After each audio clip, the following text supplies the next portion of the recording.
Hello ಸ್ನೇಹಿತರೆ, ಎಲ್ಲರಿಗೂ ನಮಸ್ಕಾರ. ಶ್ರಾವಣಿ ಸುಬ್ರಹ್ಮಣ್ಯ ಧಾರಾವಾಹಿಯ ಇಂದಿನ ಮತ್ತು ನಾಳೆ ಸಂಚಿಕೆಯಲ್ಲಿ ಏನಾಗುತ್ತೆ ಅಂತ ಈ ವಿಡಿಯೋದಲ್ಲಿ ಪೂರ್ತಿಯಾಗಿ ನೋಡ್ಕೊಂಬರೋಣ ಬನ್ನಿ.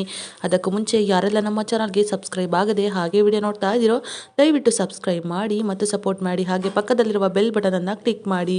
ಸಂಚಿಕೆಯಲ್ಲಿ ಮೊದಲಿಗೆ ಸುಬ್ಬು ಅವರು, ಮೇಡಮ್ ನಿಮಗೆ ಭಯ ಆಗ್ತಾ ಇದೆಯಾ? ನಾನು ಯಾಕೆ ಸುಳ್ಳು ಹೇಳಿ, ನನಗೂ ಕೂಡ ತುಂಬ ಭಯ ಆಗ್ತಿದೆ ಮೇಡಮ್ ಅಂತ ಹೇಳ್ತಾರೆ. ಹಾಗೆ ಶ್ರಾವಣಿಯವರು, ಸುಬ್ಬು ಹಾಲು ತಗೋ ಸುಬ್ಬು, ಬಾದಾಮಿ ಹಾಲು ನನಗೂ ಸ್ವಲ್ಪ ಕೊಡು, ಒಬ್ಬನೇ ಕುಡಿಬೇಡ ಅಂತ ಹೇಳ್ತಾರೆ. ಆಗ ಸುಬ್ಬು ಅವರು ಇಸ್ಕೊಂಡು, ಅಯ್ಯೋ ಮೇಡಮ್ ನಿಮಗೇನೆ, ಬನ್ನಿ ಕೂತ್ಕೊಳ್ಳಿ ಅಂತ ಹೇಳ್ಬಿಟ್ಟು ಶ್ರಾವಣಿ ಅವ್ರಿಗೆ ಹಾಲು ಕೊಡಿಸ್ತಾರೆ. ಆಗ ಶ್ರಾವಣಿಯವರು, ಸುಬ್ಬು ನನಗೆ ಯಾಕೋ ತುಂಬ ನಾಚಿಕೆ ಆಗ್ತಿದೆ ಅಂತ ಹೇಳ್ತಾರೆ. ಆಗ ಸುಬ್ಬು ಅವರು, ಅಯ್ಯೋ ಮೇಡಮ್ ಇವತ್ತು ನಾಚಿಕೆ ಪಟ್ಕೊಳ್ಳೇಬಾರ್ದು, ಇವತ್ತಂತೂ ನಾಚಿಕೆ ಪಟ್ಕೊಳಕ್ಕೆ ಹೋಗ್ಬೇಡಿ, ನೀವು ತುಂಬ ಧೈರ್ಯವಾಗಿರ್ಬೇಕು, ಇವತ್ತು ಏನು ಆಗಲ್ಲ, ನಾನಿದ್ದೀನಿ ನಿಮ್ಮ ಜೊತೆಗೆ ಅಂತ ಹೇಳ್ತಾರೆ. ಆಗ ಶ್ರಾವಣಿಯವರು, ಸುಬ್ಬು ಏನು ಹೇಳ್ತಾ ಇದೆಯಾ, ಏನೂ ಆಗಲ್ವಾ ಅಂತ ಕೇಳ್ತಾರೆ. ಆಗ ಸುಬ್ಬು ಅವರು, ಅಯ್ಯೋ ಮೇಡಮ್ ಏನೂ ಆಗಲ್ಲ ಅಂದರೆ ಅದು ಅದು ಅಂತ ಹೀಗೆ ತಡವರಿಸ್ತಾ ಇರ್ತಾರೆ.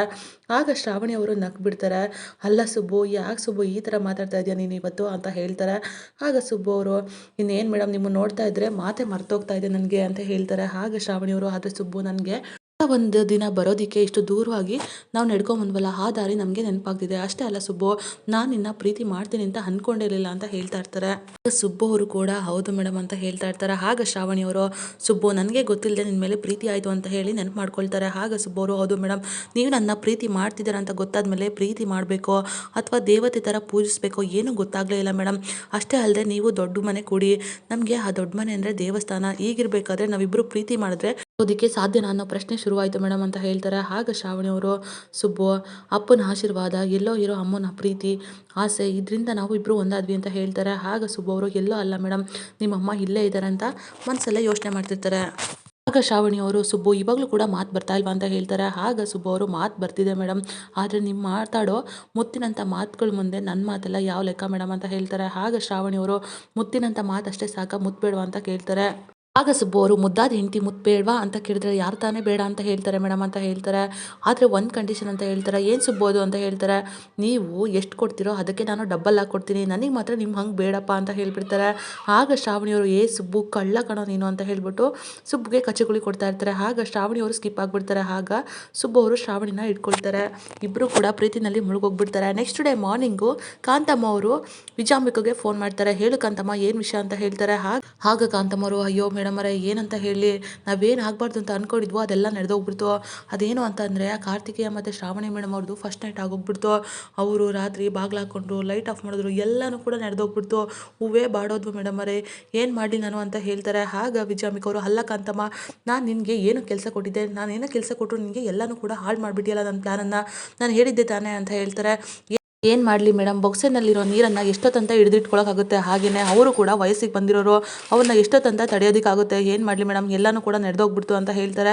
ಆಗ ವಿಜಯಾಂಬಿಕೆ ಅವರು, ಕಾಂತಮ್ಮ ಇದನ್ನು ಹೇಳೋದಕ್ಕೆ ಫೋನ್ ಮಾಡಿದ್ದು ನೀನು, ನಾನು ಇನ್ನೊಂದು ಕೆಲಸ ಕೊಟ್ಟಿದ್ದೆ ಅಲ್ವಾ, ಅದೇನಾಯಿತು, ಆ ಅಮ್ಮನ ಬಗ್ಗೆ ಏನಾದರೂ ಗೊತ್ತಾಯ್ತಾ ಅಂತ ಹೇಳ್ತಾರೆ. ಆಗ ಕಾಂತಮ್ಮ ಅವರು, ಹೌದು ಮೇಡಮ್ ಅವರೇ, ಅದೇ ವಿಷಯದ ಬಗ್ಗೆ ನಾನು ಮಾತಾಡೋದಕ್ಕೆ ಅಂತ ಬಂದಿದ್ದು, ದೇವಸ್ಥಾನಕ್ಕೆ ಭಜನೆ ಮಾಡೋದಕ್ಕೆ ಅಂತ ಹೋಗಿದ್ವಿ, ಆ ಅಮ್ಮನ ಪಕ್ಕ ಕೂತ್ಕೊಂಡು ಎಲ್ಲನೂ ಕೂಡ ಡೀಟೇಲ್ ಆಗಿ ತಿಳ್ಕೊಂಡೆ. ಅವಳು ಗಂಡ ಮತ್ತು ಮಕ್ಕಳು ಅವ್ರು ದೂರ ಇದ್ದಾರಂತೆ, ಶ್ರೀವಲ್ಲಿ ಮನೆ ಮೇಲೆ ಮಾಡಿ ಮೇಲೆ ಬಾಡಿಗೆಗೆ ಬಂದಿದ್ದಾರೆ, ಊಟ ಮಾಡೋದು ತಿನ್ನೋದು ಎಲ್ಲನೂ ಕೂಡ ನಮ್ಮ ಮನೆಯಲ್ಲೇ ಅಂತ ಹೇಳ್ತಾರೆ. ಆಗ ಅವ್ರ ಹೆಸರೇನು ಹೇಳು ಅಂತ ಕೇಳ್ತಾರೆ. ನಂದಿನಿ ಅವರು ತುಂಬ ದೊಡ್ಡ ಹೆಸರನ್ನ ಇಟ್ಕೊಂಡಿರ್ತಾರೆ, ಅದನ್ನು ಪೂರ್ತಿಯಾಗಿ ಹೇಳ್ಬಿಟ್ಟು, ಆದರೆ ಮನೆಯವರೆಲ್ಲರೂ ಕೂಡ ಜಾನಕಿ ಪಾಟೀಲ್ ಅಂತ ಕರೀತಾರೆ ಅಂತ ಹೇಳ್ತಾರೆ. ಆಗ ವಿಜಯಾಂಬಿಕೆಗೆ ಎಲ್ಲನೂ ಕೂಡ ಫ್ಲಾಶ್ ಆಗುತ್ತೆ. ಅಂದರೆ ನಮ್ಮ ಮನೆಗೆ ಬಂದಿದ್ದು ಜಾನಕಿ ಅಂತ ಹೆಸರು ಹೇಳ್ಕೊಂಡು, ಈಗಿರಬೇಕಾದ್ರೆ ಆ ನಂದಿನಿನೇ ಅಲ್ಲಿ ಕೂಡ ಜಾನಕಿ ಅನ್ನೋ ಹೆಸರನ್ನ ಇಟ್ಕೊಂಡು ಹೋಗಿರ್ಬೋದು ಅಂತ ಅನಿಸುತ್ತೆ. ನನ್ನ ಅನುಮಾನ ಕರೆಕ್ಟಾಗೇ ಇದೆ, ನಾನು ಮಾಡ್ತಿರೋದು ಗೆಸ್ಸು ಕರೆಕ್ಟಾಗೇ ಇದೆ ಅಂತ ಯೋಚನೆ ಮಾಡಿಬಿಟ್ಟು, ಸರಿ ಆಯಿತು ಕಾಂತಮ್ಮ, ನನಗೆ ಆದಷ್ಟು ಬೇಗ ಆ ಅಮ್ಮನೊಂದು ಫೋಟೋ ಕಳಿಸು ಅಂತ ಹೇಳ್ತಾರೆ. ಏನು ಮೇಡಮ್ ಅವರೇ ನೀವು ಫೋಟೋ ಅಂತ ಹೇಳ್ತಾ ಇದ್ದೀರಲ್ಲ, ಆ ಅಮ್ಮ ಮುಖನೇ ತೋರಿಸಿಲ್ಲ ಯಾರಿಗೂ, ತಗ್ಗಿ ಬಗ್ಗಿ ಮಾತಾಡ್ತಾಳೆ, ತಲೆ ಎತ್ತಿ ಮಾತಾಡಿಲ್ಲ ಇದುವರೆಗೂ, ಈಗಿರಬೇಕಾದ್ರೆ ಫೋಟೋ ಅಂತಿದ್ದಾರಲ್ಲ, ಫೋಟೋ ಆದರೂ ಹೇಗೆ ತೆಗಿಲಿ, ಒಂದು ಕೆಲಸ ಮಾಡಿ ಮೇಡಮ್, ಏನೋ ಒಂದು ನೆಪ ಇಟ್ಕೊಂಡು ನೀವೇ ಬಂದು ಆ ಅಮ್ಮನ ಡೈರೆಕ್ಟಾಗಿ ನೋಡಿಬಿಡಿ ಅಂತ ಹೇಳ್ಬಿಟ್ಟು ಫೋನ್ ಇಡ್ತಾರೆ. ಆಗ ವಿಜಯಾಂಬಿಕೆ ಅವರು, ನಾನು ಅಂದ್ಕೊಂಡಿದ್ದು ಕರೆಕ್ಟಾಗೇ ಇದೆ, ಅವಳು ನಂದಿನಿನೇ ಇರ್ಬೋದು ಅಂತ ಯೋಚನೆ ಮಾಡ್ತಾ ಇರ್ತಾರೆ. ಕಡೆ ಪದ್ದು ಅವರು ಪೂಜೆ ಮಾಡಿಬಿಟ್ಟು ಎಲ್ರಿಗೂ ಕೂಡ ಆರತಿ ಕೊಡೋದಕ್ಕೆ ಅಂತ ಬರ್ತಾರೆ. ಆಗ ಮನೆಯವರೆಲ್ಲರೂ ಕೂಡ ಅಲ್ಲಿಗೆ ಬರ್ತಾರೆ. ಆಗ ಶ್ರಾವಣಿ ಮತ್ತು ಸುಬ್ಬುಗೆ ಆರತಿ ಕೊಟ್ಬಿಟ್ಟು, ನಿಮ್ಮ ಜೀವನದಲ್ಲಿ ಎಲ್ಲನೂ ಕೂಡ ಒಳ್ಳೆಯದೇ ಆಗ್ತಿದೆ, ನಾವು ಪೂಜೆ ಮಾಡಿದ್ದೀವಿ, ಆದರೆ ಪ್ರತಿಫಲ ದೇವ್ರದು ಅಂತ ಹೇಳ್ತಾರೆ. ಆಗ ಸುಬ್ಬು ಅವರು, ಏನಪ್ಪ ಹೇಳ್ತಾ ಇದೆಯಾ ಅಂತ ಕೇಳ್ತಾರೆ. ಇವಾಗ ತಾನೇ ಜೀವನ ಶುರುವಾಗ್ತಿದೆ ಅಂತ ಅಂದಮೇಲೆ ಈ ಮನೆ ಬೆಳಗೋಕ್ಕೆ ರಾಜ್ಕುಮಾರ ಬರಲೇಬೇಕಲ್ವಾ ಅಂತ ಹೇಳ್ತಾರೆ.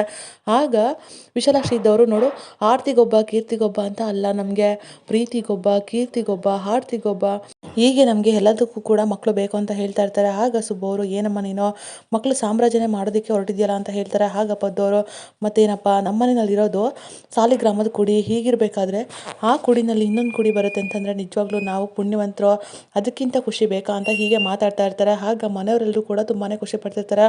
ಆಗ ನಂದಿನಿ ಅವರು ನೋಡಿ ನೀವಿಬ್ಬರು ಕೂಡ ಚೆನ್ನಾಗಿ ಹೊಂದ್ಕೊಂಡು ಹೋಗಬೇಕು, ಏನೇ ಕಷ್ಟ ಬಂದರೂ ಕೂಡ ಸೋಲ್ದೆ ಇಬ್ಬರು ಕೂಡ ಗೆಲ್ಲಬೇಕು, ಒಬ್ಬರ ಮೇಲೆ ಒಬ್ಬರು ನಂಬಿಕೆ ಇಟ್ಟಿರಬೇಕು. ನಂಬಿಕೆ ಇದ್ದಾಗ ಪ್ರೀತಿ ಯಾವುದೇ ಕಾರಣಕ್ಕೂ ಸೋಲಲ್ಲ. ಪ್ರೀತಿ ಮತ್ತು ನಂಬಿಕೆ ಎಲ್ಲಿರುತ್ತೋ ನಿಜವಾಗ್ಲೂ ಆ ಸಂಬಂಧ ಗಟ್ಟಿಯಾಗಿರುತ್ತೆ. ಇಲ್ಲ ಅಂತಂದರೆ ಅಗ್ನಿ ಪರೀಕ್ಷೆ ಶುರುವಾಗುತ್ತೆ ಅಂತ ಹೇಳ್ತಾರೆ. ಆಗ ಸುಬ್ಬವರು ಇಲ್ಲ ಅಮ್ಮೋರೆ, ಯಾವುದೇ ಕಾರಣಕ್ಕೂ ಅಂಥ ಪರಿಸ್ಥಿತಿ ಬರೋದಕ್ಕೆ ನಾವು ಬಿಡೋದೇ ಇಲ್ಲ, ಅಂಥ ಅವಕಾಶನೇ ಕೊಡೋದಿಲ್ಲ ಅಂತ ಹೇಳ್ತಾ ಇರ್ತಾರೆ. ಈ ಕಡೆ ಕಾಂತಮ್ಮವರು ಹೊರಗಡೆ ಕೂತ್ಕೊಂಡು ಯೋಚನೆ ಮಾಡ್ತಾ ಇರ್ತಾರೆ. ಅಲ್ಲ, ಈ ಹಾಲ್ಮೋರಳು ಯಾಕೆ ಫೋಟೋ ಕಳಿಸು, ಅವ್ರ ಫೋಟೋ ಕಳಿಸು, ಇವ್ರ ಫೋಟೋ ಕಳಿಸು ಅಂತ ಕೇಳ್ತಾನೆ ಇರ್ತಾಳಲ್ಲ, ಏನಾಗ್ಬೋದು, ಆ ಯಮ್ಮನಿಂದ ಏನಾಗುತ್ತೆ ಅವಳಿಗೆ ಅಂತ ಯೋಚನೆ ಮಾಡ್ತಾ ಇರ್ತಾರೆ. ಅಷ್ಟರಲ್ಲಿ ಒಬ್ಬರು ಕೊರಿಯರ್ ಅವರು ಬರ್ತಾರೆ. ಆಗ ಅವ್ರು ಬಂದವರು ಇಂದ್ರಮ್ಮ ಅನ್ನೋರು ಯಾರು ಅಂತ ಕೇಳ್ತಾರೆ. ಇಂದ್ರ ಅನ್ನೋರು ಅವ್ರು ನನ್ನ ಬ್ರೋನೆ, ಏನು ವಿಷಯ ಅಂತ ಹೇಳಪ್ಪ ಅಂತ ಹೇಳ್ತಾರೆ. ಆಗ ಕೊರಿಯರ್ ಅವರು ನೋಡಿ ಮೇಡಮ್, ಒಂದು ಲೆಟರ್ ಬಂದಿದೆ, ಇದರಲ್ಲಿ ಕೇರ್ ಆಫ್ ಇಂದ್ರಮ್ಮ ಅಂತ ಇದೆ, ವರಲಕ್ಷ್ಮಿ ಅವ್ರಿಗೆ ಲೆಟರ್ ಬಂದಿದೆ ಅಂತ ಹೇಳ್ತಾರೆ. ವರಲಕ್ಷ್ಮಿಗ ಏನು ವಿಷಯ ಅಂತ ಕೇಳ್ತಾರೆ. ಏನು ಅಂದರೆ ಅದು ಬ್ಯಾಂಕಿಂದ ಲೆಟರ್ ಬಂದಿದೆ ಅದಕ್ಕೋಸ್ಕರ ಅಂತ ಹೇಳ್ತಾರೆ. ಹೌದಾ, ಇಂದ್ರು ಬ್ರೋ ನನಗೆ ಗೊತ್ತಿರೋರೆ, ಅವರು ಮೇಲ್ಗಡೆ ಮನೆಯಲ್ಲಿ ಇರ್ತಾರೆ ಅಂತ ಹೇಳ್ತಾರೆ. ಆಗ ಕೊರಿಯರ್ ಅವರು ಸರಿ ಮೇಡಮ್, ನಾನು ನಿಮಗೆ ಲೆಟರ್ನ ಕೊಡ್ತೀನಿ, ಅವ್ರಿಗೆ ಕೊಡ್ತೀರಾ ಅಂತ ಕೇಳ್ತಾರೆ. ಆಗ ಕಾಂತಮ್ಮ ಅವರು ಸರಿ ಆಯಿತು ಕೊಡಿ ಅಂತ ಹೇಳ್ಬಿಟ್ಟು ಸೈನ್ ಹಾಕಿ ರಿಸೀವ್ ಮಾಡ್ಕೊಳ್ತಾರೆ. ಆಗ ಇಂದ್ರಮ್ಮನ ಇಂದ್ರಿ ಬಾ ಅಂತ ಕರೀತಾರೆ. ಆಗ ಇಂದ್ರಮ್ಮ ಅವರು ಓಡೋಡ್ ಬರ್ತಾರೆ. ಬ್ರೋ, ವರಲಕ್ಷ್ಮಿಗೆ ಬ್ಯಾಂಕಿಂದ ಲೆಟರ್ ಬಂದಿದೆಯಂತೆ, ನೋಡು ಅಂತ ಹೇಳ್ತಾರೆ. ಅಲ್ಲ, ಅಷ್ಟಕ್ಕೂ ಅವ್ಳು ಕೆಲ್ಸಕ್ಕೆ ಹೋಗಲ್ಲಲ್ವಾ, ಈಗಿರ್ಬೇಕಾದ್ರೆ ಯಾಕೆ ಲೆಟರ್ ಬಂತು, ನೀನೇ ನೋಡು ಅಂತ ಹೇಳ್ತಾ ಇರ್ತಾರೆ. ಆಗ ಇಂದ್ರಮ್ಮ ಅವರು ಲೆಟರ್ನ ಇಸ್ಕೊಂಡು ಸರಿ ಆಯಿತು, ಅದರಲ್ಲಿ ಏನಿದೆ ಅಂತ ನಾನು ಓದ್ತೀನಿ ಅಂತ ಹೇಳ್ಬಿಟ್ಟು ಲೆಟರ್ನ ಓಪನ್ ಮಾಡಿ ನೋಡ್ತಾರೆ. ಆದರೆ ಪೂರ್ತಿಯಾಗಿ ಇಂಗ್ಲೀಷ್ ಇರುತ್ತೆ. ಅಲ್ಲ, ನಾನೇನಾದ್ರು ಇಂಗ್ಲೀಷ್ ಬರಲ್ಲ ಅಂತಂದರೆ ಕಾಂತು ಬ್ರೋ ಹಾಡ್ಕೊಳ್ತಾಳೆ, ಏನಪ್ಪ ಮಾಡಲಿ ಅಂತ ಯೋಚನೆ ಮಾಡ್ತಾ ಇರ್ತಾರೆ. ನಾನು ಮನೇಲಿ ಹೋಗಿ ಓದ್ಕೊಳ್ತೀನಿ ಅಂತ ಹೇಳ್ತಾರೆ. ಅಲ್ಲ, ನಾವಿಬ್ಬರು ಇಷ್ಟು ಕ್ಲೋಸ್ ಆಗಿರ್ಬೇಕಾದ್ರೆ ನನ್ನ ಮುಂದೆ ಲೆಟರ್ ಓದೋಕ್ಕೇನೋ, ಓದು ಅಂತ ಹೇಳ್ಬಿಟ್ಟು ಕಾಂತಮ್ಮವ್ರು ಹೇಳ್ತಾರೆ. ಆಗ ಇಂದ್ರಮ್ಮವರು ಅದು ಹಂಗಲ್ಲ ಬ್ರೋ, ನಾನು ಓದಿರೋದು ಫಾರಿನ್ ಇಂಗ್ಲೀಷು, ಇದು ನೋಡಿದ್ರೆ ಇಂಡಿಯನ್ ಇಂಗ್ಲೀಷಲ್ಲಿದೆ, ಅದಕ್ಕೆ ನಿನ್ಗೆ ಅರ್ಥ ಆಗಲ್ವೇನೋ ಅಂತ ಹೇಳ್ದೆ ಅಷ್ಟೇ ಅಂತ ಹೇಳ್ತಾರೆ. ಹೌದಾ, ಸರಿ ಬಿಡು, ನಾನೇ ಓದ್ತೀನಿ ಕೊಡು ಅಂತ ಹೇಳ್ಬಿಟ್ಟು ಲೆಟರ್ನ ಇಸ್ಕೊಂಡು ಓದ್ತಾರೆ. ಅದರಲ್ಲಿ ಲ್ಯಾಪ್ಟಾಪು, ಹೋಲ್ಡು ಈ ಥರ ಎಲ್ಲ ವರ್ಡ್ಸ್ ಎಲ್ಲ ಇರುತ್ತೆ. ಅದನ್ನು ನೋಡಿಕೊಂಡು ಓದ್ಬಿಟ್ಟು ಅದನ್ನು ಇವರು ಬೇರೆ ಥರನೇ ಅರ್ಥ ಮಾಡಿಕೊಂಡು, ಓ ಲ್ಯಾಪ್ಟಾಪ್ ಇದೆಯಲ್ಲ, ಅದನ್ನ ಇಟ್ಕೊಂಡು ಏನು ಮಾಡ್ತಿದ್ದಾಳೆ, ಅದನ್ನು ವಾಪಸ್ ಕೊಡು ಅಂತ ಲೆಟರ್ ಬರ್ದಿರ್ಬೋದು ಅಂತ ಅನ್ಸುತ್ತೆ, ಅದನ್ನ ಅವಳ ಮುಖಕ್ಕೆ ಎಸಿತೀನಿ ಅಂತ ಹೇಳ್ಬಿಟ್ಟು ಇಂದ್ರಮ್ಮ ಅವರು ಆ ಲೆಟರ್ನ ತಗೊಂಡು ವರಲಕ್ಷ್ಮಿ ಅವ್ರ ಹತ್ರ ಹೋಗ್ತಾರೆ. ಪದ್ದು ಅವರು ಸುಬ್ಬು ಅವ್ರನ್ನ ಒಂದು ಕಡೆ ಕರ್ಕೊಂಬರ್ತಾರೆ. ಏನೋ ಸುಬ್ಬು, ಮುಖದಲ್ಲಿ ಕಳೆ ಎದ್ದು ಕಾಣಿಸ್ತಾ ಇದೆ, ಅಷ್ಟಕ್ಕೂ ಮನೆಯವರೆಲ್ಲರೂ ಕೂಡ ನಿನ್ನ ಮುಂದೆ ಒಂದು ಬೇಡಿಕೆ ಇಟ್ಟಿದ್ದಾರೆ, ವರ ಕೊಟ್ಟು ಈಡೇರಿಸು, ಅದರಲ್ಲಿ ನಂದು ಒಂದು ಅಪ್ಲಿಕೇಶನ್ ಅಂತ ಹೇಳ್ತಾರೆ. ಆಗ ಸುಬ್ಬು ಅವರು ಏನಪ್ಪ ನೀವು ಆಸೆ ಪಡೋದ್ರಲ್ಲಿ ತಪ್ಪಿಲ್ಲ, ಆದರೆ ಈ ಮನೆಗೆ ಒಂದು ಮೊಮ್ಮಗು ಬಂದರೆ ಅದನ್ನು ನಂದಿನಿ ಅಮ್ಮವರು ಎತ್ತಾಡ್ಸೋದಕ್ಕಾಗುತ್ತಾ ಅಪ್ಪ, ಸಾಲಿಗ್ರಾಮಕ್ಕೆ ಮತ್ತೆ ಬರೋದಕ್ಕಾಗುತ್ತಾ, ಆದರೆ ಮಗಳನ್ನಂತೂ ಎತ್ತಾಡ್ಸಿಲ್ಲ, ಈಗಿರ್ಬೇಕಾದ್ರೆ ಮೊಮ್ಮಗನಂತೂ ಎತ್ತಾಡ್ಸ್ಬೇಕಂತ ಆಸೆ ಇದ್ದೇ ಇರುತ್ತಲ್ವಪ್ಪ, ಈಗಿರ್ಬೇಕಾದ್ರೆ ಇದೆಲ್ಲ ಹೇಗೆ ಸಾಧ್ಯ ಅಪ್ಪ, ಮೊದಲು ನಂದಿನಿ ಅಮ್ಮವ್ರ ಜೀವನ ಸರಿ ಹೋಗ್ಬೇಕು ಅಂತ ಹೇಳ್ತಾರೆ. ಆಗ ಪದ್ದವರು ಹೌದು ಸುಬ್ಬು, ನೀನು ಹೇಳ್ತಾ ಇರೋದು ಕರೆಕ್ಟಾಗೇ ಇದೆ, ನಾನು ಇದ್ರ ಬಗ್ಗೆ ಯೋಚನೆ ಮಾಡಿರಲಿಲ್ಲ ಕಣೋ ಅಂತ ಹೇಳ್ತಾರೆ. ಆಗ ಸುಬ್ಬು ಅವರು ಹೌದಪ್ಪ, ನಂದಿನಿ ಅಮ್ಮವರು ಮತ್ತು ಯಜಮಾನ್ರ ಜೀವನ ಸರಿ ಹೋಗಬೇಕು, ಮೊದಲಿನ ಥರ ಎಲ್ಲನೂ ಕೂಡ ಆಗಬೇಕು, ನಂದಿನಿ ಅಮ್ಮವರು ಸೊಸೆಯಾಗಿ ಆ ಮನೆಗೆ ಮತ್ತೆ ಕಾಲಿಡಬೇಕು, ಮನೆ ತುಂಬ ಓಡಾಡಬೇಕು, ಈ ರೀತಿ ಎಲ್ಲ ಆದಮೇಲೆ ಮಗು ಬಗ್ಗೆ ಯೋಚನೆ ಮಾಡೋಣ, ಅಲ್ಲಿವರೆಗೂ ಆ ಯೋಚನೆ ಬೇಡ ಅಪ್ಪ ಅಂತ ಹೇಳ್ತಾರೆ. ಆಗ ಪದ್ದವರು ಸುಬ್ಬು, ನಿಜವಾಗ್ಲೂ ನಾನು ನಿನಗಿಂತ ವಯಸ್ಸಲ್ಲಿ ದೊಡ್ಡವನಾಗಿರ್ಬೋದು, ಆದರೆ ನೀನು ವಿವೇಕದಲ್ಲಿ ಯೋಚನೆಯಲ್ಲಿ ನನಗಿಂತ ದೊಡ್ಡವನಾಗ್ಬಿಟ್ಟೆ ಕಣಪ್ಪ, ಈ ಥರ ನಾನು ಯೋಚನೆ ಮಾಡಿರಲಿಲ್ಲ ಅಂತ ಹೇಳ್ತಾರೆ. ಅಷ್ಟರಲ್ಲಿ ನಂದಿನಿ ಅವರು ಬಂದ್ಬಿಟ್ಟು ಎಲ್ಲ ವಿಷಯನೂ ಕೂಡ ಒಂದು ಕಡೆ ನಿಂತ್ಕೊಂಡು ಕೇಳಿಸ್ಕೊಳ್ತಾ ಇರ್ತಾರೆ. ಆಗ ಸುಬ್ಬು ಅವರು ಹೌದಪ್ಪ, ನಂದಿನಿ ಅಮ್ಮವ್ರ ಜೀವನನೇ ಚೆನ್ನಾಗಿಲ್ಲ ಅಂತಂದರೆ ನಾವೇಗಪ್ಪ ಚೆನ್ನಾಗಿರೋಕ್ಕಾಗುತ್ತೆ, ಅವ್ರು ಖುಷಿಯಾಗಿದ್ದರೆ ಮಾತ್ರ ನಾವು ಖುಷಿಯಾಗಿರೋಕ್ಕೆ ಸಾಧ್ಯ ಅಂತ ಹೇಳ್ತಾರೆ. ಆಗ ಪದ್ದವರು ಹೌದು ಕಣೋ, ನಾವು ಆ ಮನೆ ಬಂಟರು, ಹೀಗಿರಬೇಕಾದ್ರೆ ನಮ್ಮ ಆಸೆಗಿಂತ ಆ ಮನೆಯವರ ಆಸೆನೇ ನಮಗೆ ಹೆಚ್ಚಾಗಬೇಕು, ಅವರೆಲ್ಲರೂ ಖುಷಿಯಾಗಿದ್ದರೆ ನಾವು ಖುಷಿಯಾಗಿರೋದಕ್ಕೆ ಸಾಧ್ಯ, ಸರಿ ಆಯ್ತಪ್ಪ ಅಂತ ಹೇಳಿ ಒಪ್ಕೊಳ್ತಾರೆ.